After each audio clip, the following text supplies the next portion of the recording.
आणि कोल्हापूरच्या न्यू कॉलेजमधून शाहू महाराजांचा प्रचार केला जात असल्याचा आरोप महायुतीतल्या पक्षाच्या पदाधिकाऱ्यांनी केलाय। कॉलेजमधल्या शिक्षकांना शाहू महाराजांच्या प्रचारासाठी सक्ती केली जात असल्याचा आरोप केला जातोय। महायुतीच्या पदाधिकाऱ्यांनी कॉलेज गाठलं आणि कॉलेजच्या कमिटीला जाब विचारला। शिक्षकांनी 20 नातेवाईकांना भेटून प्रचार करण्यासाठी फॉर्म वाटप केल्याचा दावा करत वाटलेले फॉर्मही प्राचार्यांना दाखवले।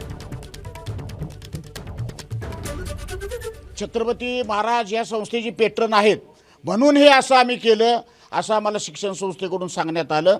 पण सगळ्या चर्चेअंती सन्माननीय चेअरमन साहेबांनी आम्हाला जे काही गोळा झालेले फॉर्म देण्याचं मान्य केलं आणि यापुढे या शिक्षण संस्थेमध्ये राजकारणाची प्रक्रिया कोणती घेणार नाही किंवा कुठल्याही उमेदवाराच्या वतीनं आम्ही काम करणार नाही अशी ग्वाही आम्हाला दिली। वैभव काका नायकोडे या संस्थेचे जे मेंबर आहेत त्यांनी आम्हाला त्यामध्ये मध्यस्थी केली आणि आम्ही हा विषय या ठिकाणी संपवलेला आहे। हे बघा, आत्ताच पाटील साहेबांनी जे स्टेटमेंट दिलेलं आहे तसं ही इथून पुढं ही संस्था कुठल्याही राजकारणामध्ये पडणार नाही आणि पडू इच्छित नाही आहे आणि तसा आमचा प्रयत्न पण नाही आहे।